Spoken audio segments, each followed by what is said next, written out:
आप सभी छात्रों का आपके अपने इस चैनल स्टडी विद टाइगर पर।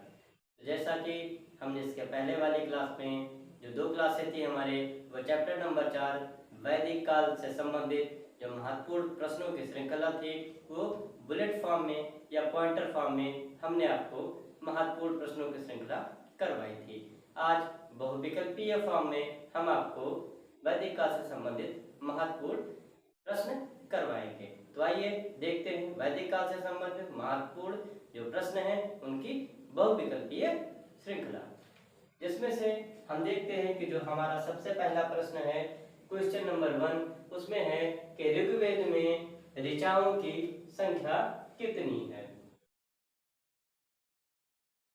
ऋग्वेद में ऋचाओं की संख्या कितनी है। तो जैसा कि हम आपको अपने लेक्चर में बता चुके हैं कि ऋचाओं का मतलब होता है श्लोक, अर्थात ऋग्वेद जो आपके जो है वैदिक काल का जो प्रमुख ग्रंथ है, 4 वेदों में जो सबसे प्रमुख है, सबसे प्राचीन है, उसमें कुल कितने श्लोक हैं। तो सबसे पहला विकल्प आपका है 1028, दूसरा है 1017, तीसरा है 1020 और चौथा है 10,552। तो आपको पता है कि ऋग्वेद में जो ऋचाओं की संख्या है वो आपके है 10,552, अर्थात कुल कितनी ऋचाएं हैं, 10,552 ऋचाएं ऋग्वेद में हैं। 1028 जो है वो सूक्त हैं। अगला देखते हैं क्वेश्चन नंबर 2, जो कि बहुत ही इंपॉर्टेंट है। इस पे आप स्टार लगा लीजिए। ये क्वेश्चन कभी भी आपके एग्जाम में मिलान के लिए पूछा जा सकता है। पहला जो है आपका सूची 1 जो आपका ए है, तथा सूची 2 जो आपका 1 है, उससे आपको मिलान करना है।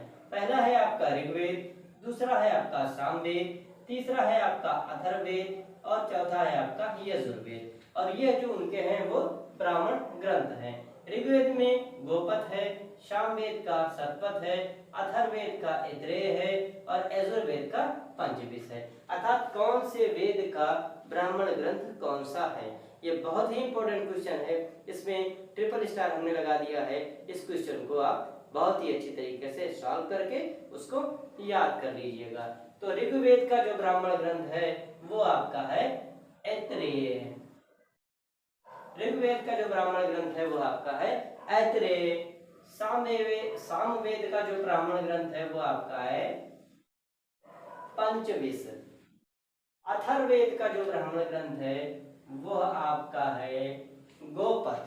और यजुर्वेद का जो ब्राह्मण ग्रंथ है वो आपका है शतपथ। अर्थात ऐत्रेय जो आपका ब्राह्मण ग्रंथ है वो आपका ऋग्वेद का है, पंचविंश जो आपका है वो सामवेद का है, गोपथ जो आपका है वो अथर्ववेद का है और शतपथ जो आपका है वो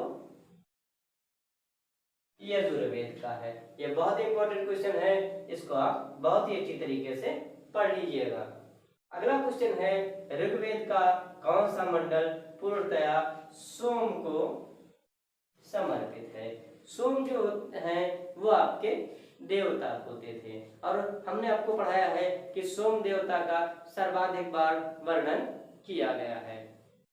या कह सकते हैं कि एक क्वेश्चन हमने आपको पढ़ाया होगा कि किस यज्ञ का सर्वाधिक बार वर्णन आया है, तो सोम यज्ञ का सर्वाधिक बार वर्णन आया है। सोम यज्ञ से सोम देवता को प्रसन्न करते थे। तो जो सोम देवता का वर्णन है वो ऋग्वेद में किस मंडल में मिलता है। तो हमने आपको बताया था कि ऋग्वेद में केवल 10 मंडल, 1028 सूक्त और 10,552 ऋचाएं हैं। तो ऋग्वेद के 9वें मंडल से पूर्णतया देवता सोम का वर्णन मिलता है। अर्थात ऋग्वेद के 9वें मंडल से देवता सोम का वर्णन मिलता है। अगला क्वेश्चन है निम्न में से किसका संकलन ऋग्वेद पर आधारित है। संकलन ऋग्वेद पर आधारित है। अर्थात ऐसा कौन सा वेद है जिसका संकलन ऋग्वेद पर आधारित है? तो सामवेद जो है आपका, उसका संकलन ऋग्वेद पर आधारित है। और सामवेद जो आपका है वो गायन से संबंधित है, गीतों से संबंधित है, राग पर आधारित वेद है और ये जो है ऋग्वेद के ऋचाओं से लिया गया है। इसलिए ऋग्वेद का जो सामवेद का जो संकलन है वह ऋग्वेद पर आधारित है। अगला क्वेश्चन है और अंतिम क्वेश्चन है, ऋग्वेद में किन नदियों का उल्लेख अफगानिस्तान के साथ मध्य आर्यों के संबंध का सूचक है? अर्थात वे नदियां कौन कौन सी हैं जो ये साबित करती हैं, प्रमाणित करती हैं कि जो आर्यों का संबंध रहा है वो अफगानिस्तान के साथ व्यापारिक संबंध हो या फिर मित्रवत संबंध हो, जो भी संबंध हो वो अफगानिस्तान के साथ रहा है। तो हम देखते हैं कि कुभा,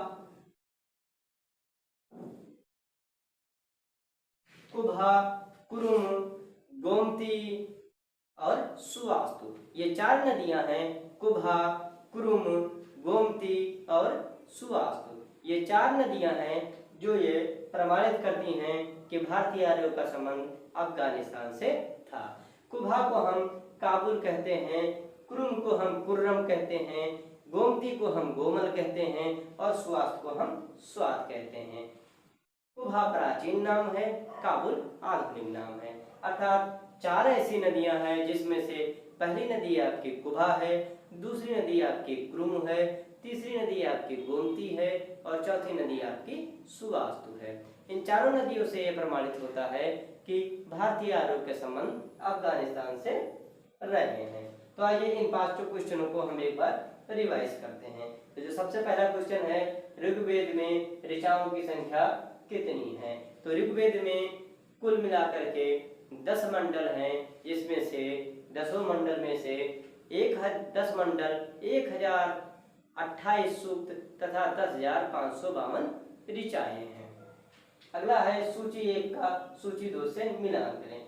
सूची 1 जो आपका है वह वेद है, सूची 2 जो आपका है उस वेद के ब्राह्मण ग्रंथ हैं।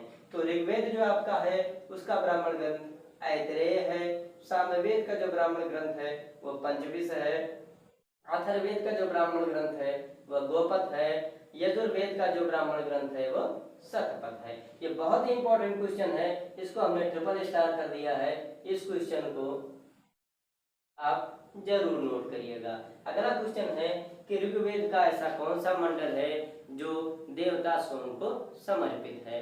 तो ऋग्वेद का जो नवम मंडल है वह देवता सोम को समर्पित है। जैसा कि हम आपको बता चुके हैं कि ऋग्वेद में मंडलों की संख्या 10 है। 10 में से जो नवा मंडल है वो देवता सोम को समर्पित है। अगला क्वेश्चन है, निम्न में से किसका संकलन ऋग्वेद पर आधारित है? अर्थात ऐसा कौन सा वेद है जो ऋग्वेद पर आधारित है? तो आपका जो सामवेद है, और सामवेद आपका गीत एवं गायन से संबंधित है, रागों से संबंधित है, वो आपका ऋग्वेद पर आधारित है। अगला क्वेश्चन है, ऋग्वेद में किन नदियों का उल्लेख अफगानिस्तान और भारतीय आर्यों के संबंध के बारे में मिलता है? अर्थात ऋग्वेद में वे कौन कौन सी नदियां हैं जो ये प्रमाणित करती हैं कि भारतीय आर्यों का संबंध अफगानिस्तान से था? तो ऋग्वेद में ऐसे 4 नदियों का उल्लेख मिलता है जो ये साबित करती हैं कि भारतीय आर्यों का संबंध अफगानिस्तान से था। जिसमें से पहली जो नदी है वो है कुभा, जिसको हम आधुनिक में काबुल के नाम से जानते हैं। दूसरी नदी जो आपकी है वो कुरुम है, जिसे हम कुर्रम के नाम से जानते हैं। तीसरी नदी जो आपकी है गोमती है, जिसे हम गोमल के नाम से जानते हैं। चौथी नदी जो आपकी है सुवास्तु है, जिसे हम स्वात के नाम से जानते हैं। अर्थात ये 4 नदियां कुभा, कुरुम, गोमती एवं सुवास्तु हैं जो ये प्रमाणित करती हैं 4 नदियां कि भारतीय आर्यों का संबंध अफगानिस्तान से था। आज हम आपको बहुविकल्पीय फॉर्म के रूप में 5 महत्वपूर्ण प्रश्न वैदिक काल से संबंधित करा रहे थे, जिस प्रश्नों की श्रृंखला आज यहीं समाप्त होती है। अगले दिन हम आपको वैदिक काल से संबंधित कुछ और महत्वपूर्ण प्रश्न कराएंगे। इसके बाद हमारा जो वैदिक काल है वो समाप्त हो जाएगा। तो आज की क्लास हमारी सिर्फ इतनी। अच्छे तरीके से पढ़िए और आपको पता है कि ये जो आपका चैनल है स्टडी विद टाइगर आपके अपने परिवार की तरीके से है, इसलिए इसे ज़्यादा से ज़्यादा लाइक करें, शेयर करें, सब्सक्राइब करें। इसी के साथ आज का लेक्चर हम यहीं समाप्त करते हैं। मिलते हैं आपसे अगले लेक्चर में। All the best. जय हिंद, जय भारत।